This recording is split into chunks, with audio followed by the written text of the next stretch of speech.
Alrighty, yo. What's going on, everybody? It's your boy, Mr. DDG94 here, back with another reaction video. Today we finna react to when wrestlers cheated for real. The only one I could think of off the top of my head is the Lita, Edge, and Matt Hardy situation. That's the only one I could really think of. I don't really know too much about these people, and they... Nah. It was the Sunny situation. Sunny... with her husband would go out do matches, she would get it in with Shawn Michaels in the back. That nigga Shawn Michaels was a fool back in the 90s, bruh. Oh man, drug addict Shawn Michaels was a fucking terrorist backstage, but I digress. But anyway, so without further ado, let's get right into this.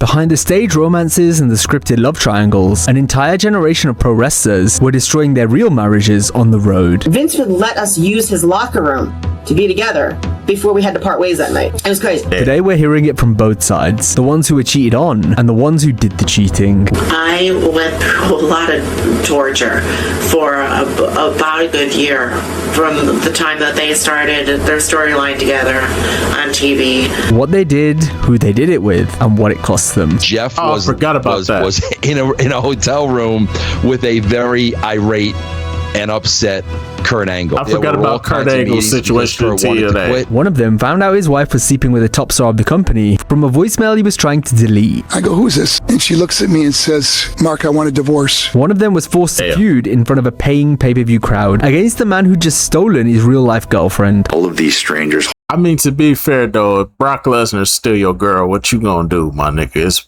Brock fucking Lesnar. Unless you got a fucking shotgun to blow that nigga fucking head off, you ain't finna do shit. Bruh. Holding up signs, and you know nothing that went into all of this, and you don't know how I'm beating myself up on the inside. And one of them fell in love with a woman in his scripted storyline, and 10 years later, he killed her. And then the idea Kevin had was to put them in a motel together. A bad mistake. This is what really happened behind the curtain in professional wrestling. The reality is, your boyfriend Morrison is nothing but a chump-ass bitch who has zero nuts. First it's Mike Knox, then it's Batista. You're a freaking hoe, Melina. In the late 90s, I mean, I know Melina used to get around, but still, though, you ain't gotta talk about, don't talk about my Hispanic sister like that. Let me suck your titties, baby. Don't talk about Melina like that. Don't talk about my Hispanic sister like that. Sable was the biggest female star in professional wrestling. She came into the WWE as a valet for Triple H, but quickly switched over to her real-life husband, Wildman Mark Miro. From there, she became the biggest female star of her era, the cover of Playboy twice. Mark's career, meanwhile, fizzled out by 1999. Skip forward to 2003. Mark is out of the business. Sable has just made a grand return to the company, and the new face of WWE, the man headlining every pay-per-view, is Brock Lesnar. You can probably see where Mark's story is going, but he couldn't. One day, Mark's daughter, Mariah, was upset that she hadn't been able to talk to her mom, and Mark, frustrated, left Sable a furious voicemail. The phone calls started getting less and less, and I just knew she was really busy, and they were going from town to town like we used to do. And one night she just didn't call. Mariah was real upset that mommy didn't call. And so once I tucked Mariah in and went to bed, I went to the phone, I called her up, and it went to voicemail, and I left her this promo like, what the Why aren't you calling us? What is going on? He instantly felt guilty and called back to delete the voice message. A little while longer, I started feeling really guilty. Like, man, I know what it's like on the road. I know how tough it is, you know? Maybe she's just, driving or whatever. Mark and Sable shared each other's voicemail codes, but to find his own message in the inbox, Mark had to scroll past hers first, and the first one he played wasn't his. So I called up her phone. I punched her code to get the voicemail that I'm going to delete because I don't want her to hear it. And it says, you have 2 unheard messages. And the message was from a man saying, hey, I'm really sorry about last night. I was a little, aggressive or whatever. I can't remember exactly what it was, but it was obviously she was with somebody. I didn't know who it was. He confronted Sable, and her response was only 4 words. So I go to my message and delete my message. And I pick her up at the airport, and I play the message for her back. I go, who's this? And she looks at me and says, Mark, I want a divorce. The other man, of course, was Brock Lesnar. When I find out who this guy is, I'm going to beat the tar out of him. And then I found out it was Brock Lesnar. I said, this gives forgiveness a whole new meaning. Mark spiraled back into drugs after the discovery. There were nights he later admitted where he didn't want to be alive anymore. I got back into drugs. I got back into living a horrible life. Horrible financial decisions. The housing market tanked. Everything that could go wrong went wrong in my life. To the point where I just didn't even want to be here anymore. Today, he's clean and he's publicly forgiven her. But Mark found out alone from a voicemail. For other wrestlers, the betrayal didn't unfold in private. Sometimes the entire locker room knew the truth before the husband did. When Kurt Angle signed... Hey, like I said, it's Brock Lesnar. What you gonna do? Unless you got that fofo on your hip and you ready to go to jail for that. What you gonna do? It's fucking Brock Lesnar. With TNA Wrestling in 2006, his wife Karen came with him. They'd been married for almost a decade. 2 years later, the marriage was over. The alleged reason was Karen's affair with Jeff Jarrett, TNA's other top star and Kurt's co-worker. Jeff, This was a crazy had a ass reputation storyline. of always being the last one at the party. Karen Angle liked to have. Bro, this was a crazy ass storyline. TNA was wilding around this time, bro. Was this like 2012, 2013? Yeah, TNA was wilding around this time. Have a good time. Okay? Kurt Angle was a professional, and when Kurt would do the show, Kurt would want to go back to the room and go to bed. This is when Kurt and Karen were still married. They were still married. So a lot of times Jeff and Karen were the last two closing the party down while Kurt Angle was sound asleep. Jarrett denied it aggressively. He lied to friends, he lied to co-workers. He even lied to his own boss, TNA President Dixie Carter, when she asked him to his face, and she suspended him for it. Not for the affair, for the lying. Jeff was in a hotel room with a very irate and upset Kurt Angle. I give Kurt Angle right there all the credit in the world for keeping his cool, but he sent a message to Jeff, brother, I know what's going on, and I know Jeff at that point denied it, but like Kurt knew it was going on. So Jeff called me up to the room. Jeff told me what happened that night.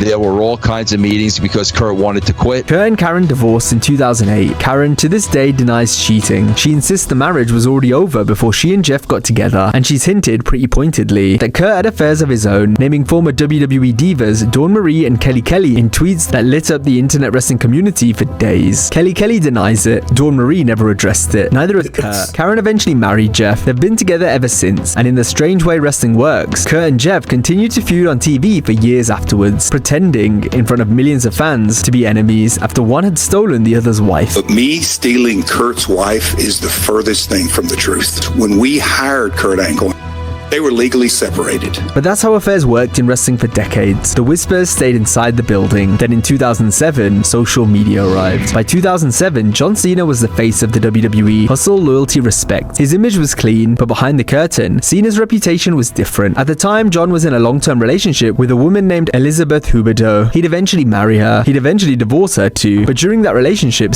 John Cena done married and divorced so many women at this point. It's ridiculous. Still my goat. But that nigga be wild, bro.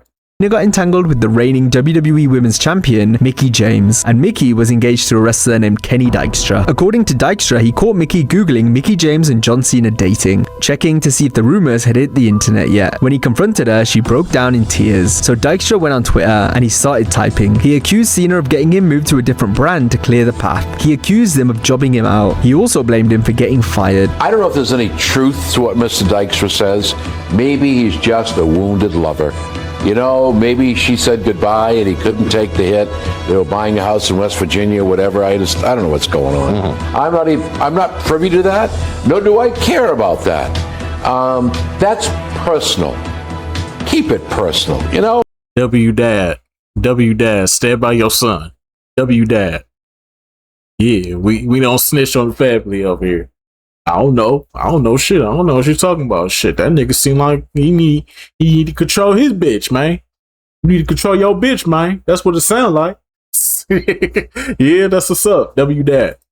Why degrade a woman and yourself and a third party. Mickie James later downplayed the whole thing. That whole thing with Ken, and it's just like, it was a shame that he went out and said the things that he did and did that, because I feel like a lot of it was a lie, and it was mostly just to kind of help his book sales or whatever the case may be. But you know, it is what it is. Meanwhile, John Cena has never publicly addressed any of it. Sometimes the proof was a tweet. Other times it was nothing more than a rumor that wouldn't go away. And in wrestling, that by itself was enough. Melina and John Morrison were one of the hottest couples in mid-2000s wrestling, but their relationship by every account was volatile, with a steady stream of cheating rumors running underneath all of it. The biggest one, that Melina had hooked up with Batista. The reality is, your boyfriend Morrison is nothing but a chump-ass bitch who has zero nuts. First it's Mike Knox, then it's Batista, and the whole time Morrison goes on like, it's not really happening. It's just, you know, she doesn't really cheat on me. You're a freaking hoe, Melina. But Melina says it never happened. Batista has openly admitted to being a serial cheater on his then wife Glenda, but he's been adamant that him and Melina were just friends. He did confess that after his marriage ended, things with Melina did become physical. Whether the affair actually happened or not, Glenda, Batista's wife, believed it was happening. That belief alone was enough to break the marriage long before anything ever did happen. In wrestling, sometimes the gossip is the betrayal. It was a fun time, but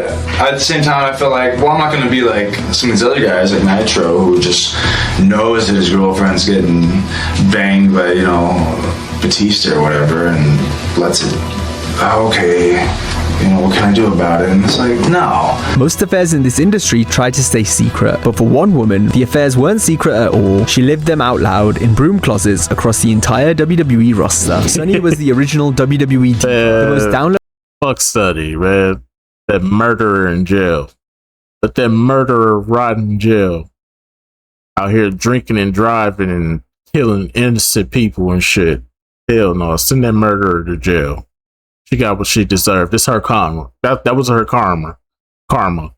I don't know why I can't say karma. Downloaded woman on AOL in 1996, back when most downloaded woman on AOL was a meaningful sentence. She was also, since her teenage years, in a relationship with another wrestler named Chris Candido, her high school sweetheart, who came up in the business right alongside her. But as Sunny's star kept rising, Chris's stayed roughly where it was. The problem, in Sunny's own words, was that she could not stop cheating on him. I never deliberately cheated on Chris. Ever. There was a time from 96 to 97 that Chris and I pretty much split up. What made me feel bad was watching her watch Chris work in the ring while motherfucker fucking her from the back. I'm not gonna call no names, Brian Lee. I ain't gonna call no names, Brian Lee. But anyways, I'm just saying. It was just Yeah.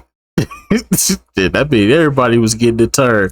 Sean got his turn. He probably turned to Kevin Nash. Thought it was like, y'all want to hit this? Come on, buddy. It's like, yeah.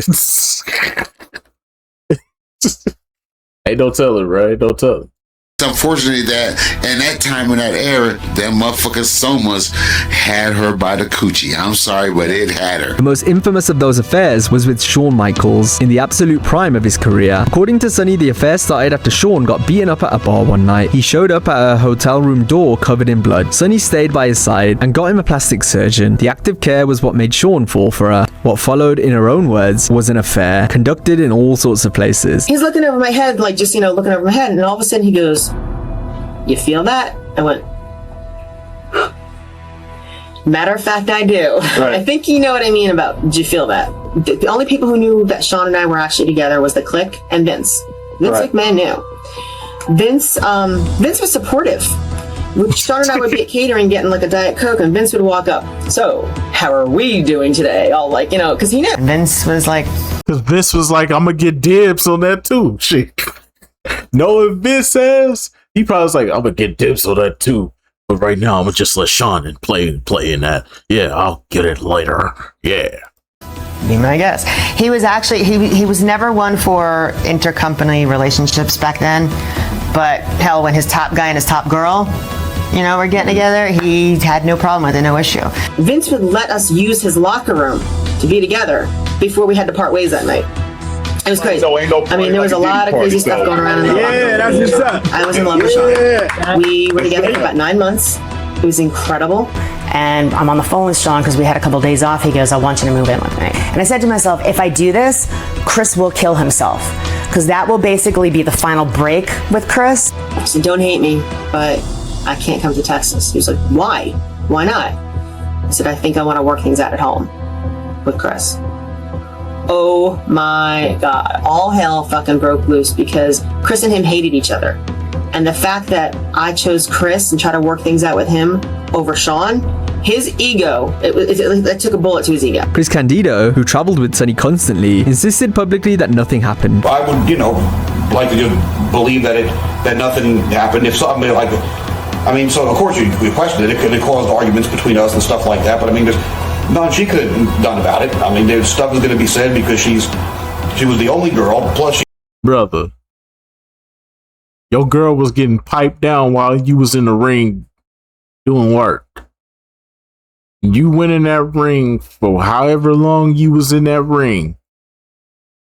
And in the meantime, in between time, your girl was sneaking into secret closets and rooms, getting her back broke the fuck out, nigga. Sir. Something was going on, bruh. Come on, bruh. Niggas was running trains on your girl while you was. That's why you was getting all that TV time. You was like, "Wow, I'm getting a lot of TV time." Sure is very different. I don't really have an active storyline, but they like throwing me out there on TV. I guess I'm doing something right. Hey, Vince is giving me the go ahead. It's like, yeah, you're doing good, pal. Keep it going. Little did this nigga know, this nigga girl was in the back getting her shit. It dug the fuck out. Meanwhile, this nigga in the ring thinking he doing something positive. I'm coming up in the world. No, your girl came on, nigga. Yeah, that's what's up. Yeah, my brother. Ain't no party like a Diddy party. He didn't fucking want to believe it. Like, people are like, "Oh, Chris must have been into it." It's like, dude, I saw him trying to fucking hang himself. Like, he wasn't into it. Trust me, he fucking hated it. If Shawn Michaels hadn't been Shawn Michaels and he got sideways with Chris Candido would have broke him in 15 pieces and shoved him up his own ass. Damn. But Chris wasn't going to do that. In 2005, Chris Candido died suddenly. He was 33 years old, and Sonny, in an interview she gave years later, has asked a question that still haunts her. He never found out. The thing is, if Chris ever found out about Sean, he either didn't want to believe it or overlooked it and accepted it. Right. Because he loved me that much. Sadly, she'll never get an answer. But for the next man in our story, there was no question. The betrayal wasn't private. It was the most public scandal in WWE history, and the company turned it into pay-per-view. If Sable was the queen of the late 90s, Lita was the queen of the early 2000s. Alongside Matt and Jeff Hardy, she was the third pillar of one of the most beloved acts in wrestling history, Team Extreme. Lita and Matt Hardy weren't just stablemates, they were in love. To the fans, they were the fairy tale couple. Then Lita got injured. While she was off the road recovering, Matt kept grinding. Then she came back, and almost immediately, the universe handed Matt the same injury sentence she just served. Now Matt was the one stuck at home, while Lita was traveling the road, hotel after hotel, with one of Matt's best friends, Adam Copeland, Edge. What started as two co-workers grabbing dinner after a show cracked open one night into something else. She tried to do the right thing, told Edge they had to step back, figure out what was real. It didn't last. December 2004, Matt finds out. The reaction was nuclear. He kicked Lita out of the house immediately. He went on the internet when it was still a brand new and unexplored weapon and torched both of them publicly. I just don't think he knew how to react, so he reacted in the only way that he thought he could get something out of it. Brother, you was his best friend fucking on his girl while he at home rehabbing. Dog, how is he supposed to react? Come on, Edge. See, this is why you the most hated heel from the 2000s, bruh. You're hearing something you weren't supposed to be hearing. You drag our personal lives out for everyone to talk about, like it's anyone's business. Edge was the biggest star at the time. Matt was beloved, but seen as expendable. So in April 2005, Matt Hardy was released. The Office, I think that was the final straw, and saying that there was going to be too much trouble, and that I was going to end up being released. But the fans wouldn't let it go. I love you.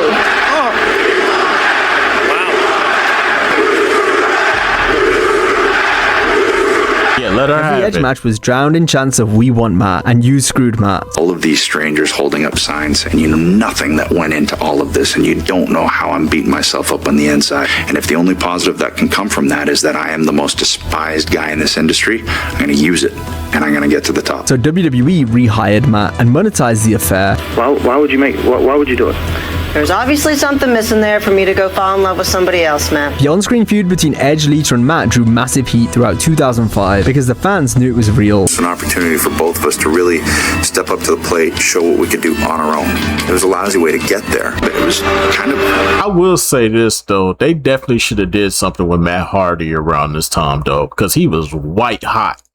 Like, when they sent him to SmackDown, they should have immediately threw him in the... I would have threw him in the main event scene just to see how he fares. Because he was white hot for a good minute, bro. Even when he lost to Edge and went to SmackDown, he was still white hot. cathartic and therapeutic for all of us in a way. You know, let's get that out of our system and you know, kind of move forward. Real life, monetized for pay-per-view. The boyfriend forced to feud in front of millions of people against the man who had taken everything from him is one of the most publicly humiliating affairs in wrestling history. But the next one might be worse, because in this one, the boss of the entire company helped cover the affair up. For 4 years, Chyna believed that she was going to marry Triple H. They'd come up together in DX, they lived together, they bought a house in New Hampshire together. He was, by every measure she had, her future. There was just one detail nagging at her. There was no ring. Chyna asked, and Triple H said it was coming soon. Then his attitude changed. He grew distant. Chyna asked him point blank if something was going on. He told her again and again, no. So one day while he was away, Chyna picked the lock on his briefcase. Inside, she found a love letter from Stephanie McMahon, dated a year earlier. How'd you find out he was cheating? How'd you catch him? I found a note, actually. Yeah, I found a note. Like a written note? A written note. What did it say? From Stephanie, like tucked away in his briefcase. What the note say? What was in the note? Just a note from her saying, you know, how much she loved him, and the date was dated like a year beforehand, so that's how I knew. A year, while telling her he loved her, while the entire WWE locker room, including Stephanie's own father, Vince, apparently knew. According to Chyna's former manager, Vince had even helped to cover it up. He paired Chyna with Eddie Guerrero on the road, specifically so Triple H and Stephanie could travel together for the storyline. Except it wasn't a storyline. The on-screen ring Triple H gave Stephanie, she got that one in real life. When she confronted him with the letter, the fight was apocalyptic. It was their last conversation for years. She walked out of that house with what she was wearing. I went through a lot of torture for about a good year from the time that they started their storyline together on TV. Triple H to this day sees it differently. He told Howard Stern that technically he wasn't cheating. And there's a misconception of the way that things ended with us, but you know, it was our relationship had gone downhill. There's a period of time where we were separated, and you know, things happened in between, and then you know, you kind of partway get back together, and it really wasn't a full-blown relationship at that time. So I see things technically you weren't cheating, you're saying? Yeah, I don't see things the same way she does. Always. Nigga, you was cheating, nigga. You stepped out on Chyna for Steph. I don't blame you, because you made the right business decision. You made the business decision. I can understand. You made the right business decision. You sucked up to the boss. You got with his daughter, and you secured your place. Understandable. Corporation, you want to move up in the world. You know you can't do this wrestling shit forever. Rock and Stone Cold are up here, and you right here in the middle. Got to find your place somehow. I understand, Triple H. I understand. But still, though, you ain't have to do Chyna like that, though. That's all I'm saying. Sees it that way. Yeah, you know, so he's dating Chyna, who's a big star at that point. Right, which supposedly they weren't dating at that point. Okay. They had a house together and were trying to get out of the house or whatever. It was a very well. I mean, I did for a while, and then I didn't, and then we stopped. We saw each other for a couple months, and then when it came apparent to me that well, obviously she's still living in your house, something's going on. We stopped talking for a long time. And as soon as we go into the room, she starts attacking me. Well, I love Hunter, and I don't care what you do, and you, Chyna. And I was like, whoa, wait. You know, we have a house together. We're gonna get married. We have this life together. And then she's like, well, if you need my father, then I can call him. I'm like, just get your dad. We were in a locker room together, just she and I. And she said to me, she goes, yeah, he's been fucking Stephanie. And I told Vince I was gonna fucking kill her. Really? Yeah. And she goes, that's why I don't have a job anymore. She passed away in 2016. She and Triple H never reconciled. But there is one final story we have to tell, and the ending to this one isn't tragic, it's horrifying. I still stand by what I said before in a previous video. I don't like how China was treated for the adult content. I don't like how she was treated for the adult content. I don't. I think that wasn't fair because X-Pac was in that shit too. But y'all welcome X-Pac back with open arms. They welcome X-Pac back with open arms. He was dead ass in that video too. But nah. When it comes to China though, nah, she blackballed. We'll never support her again.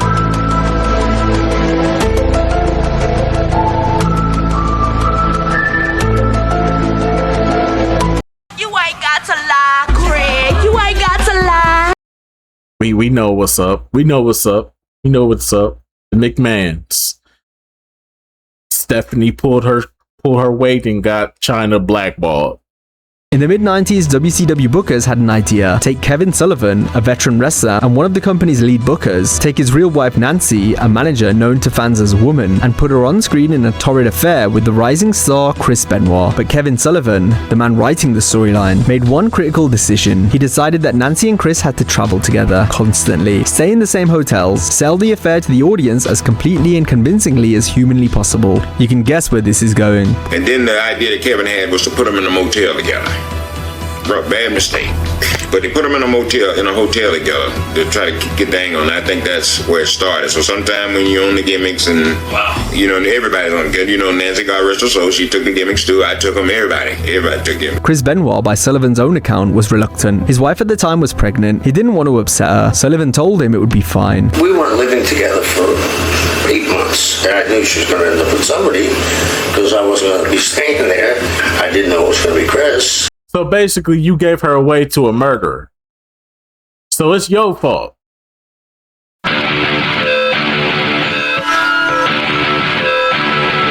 Bruh. It's your fault. It's your fault this tragedy happened. You son of a bitch. You asshole. He had a 2-week-old baby when this thing all transpired with his wife. The storyline ran for over a year, hotel after hotel, city after city, a scripted intimacy that, performed for long enough, eventually stopped being scripted at all. And the other thing, Nancy and I were having problems at the time anyway. And I kind of knew what was going on. Both marriages ended in 1997. Chris and Nancy got together for real. They got married, and in 2000, they had a son, Daniel. For nearly a decade, it looked like the kayfabe romance had bloomed into a real love story. In 2003, Nancy filed for divorce, citing the marriage as irretrievably broken. She withdrew the filing 3 months later, but something in Chris has started to change. He was a man whose body was breaking down. 2 decades of wrestling in a style that was punishing even by wrestling standards. Diving headbutts, head trauma compounded on head trauma, in an era when nobody was counting. And then in June 2007, in their home in Georgia, Chris Benoit murdered Nancy and their 7-year-old Daniel before taking his own life. When the medical examiners later studied Chris Benoit's brain, they found neurological damage so extensive that one researcher compared it to the brain of an 85-year-old Alzheimer's patient. The toll of 2 decades of unprotected head trauma. That doesn't excuse what he did, nothing does. But it complicates the question every wrestling fan has had to ask themselves in the years since. How did the chemistry between 2 performers in a scripted storyline decades earlier end here? Kevin Sullivan, the man who put his own wife on the road with Chris Benoit to sell a fake affair, has had to live with that question longer than anyone. I was all business with that thing with Benoit. Do you see where things might have been different with the real life outcome Nancy leaves for Benoit if you did something different with the angle, or do you feel this would have happened no matter what you had changed? I think things happen for a reason. There's nothing we changed. Nothing would have changed. In professional wrestling, what starts as a script has a terrifying habit of becoming real. Now, if you enjoyed this video, be sure to check out our similar video on WWE. RP to Nancy and the baby, man. RP to both of them, man. They didn't deserve that. They didn't deserve to go out like that. But it is what it is. Anyways, though, I just gonna about do it for this one. Yeah. Some of these people You know, WWE got a lot of scandals. A lot of them. But it is what it is, though. Anyway, so let's just go about doing for this one. I'll see you all in the next video. Yeah. Till then, deuces.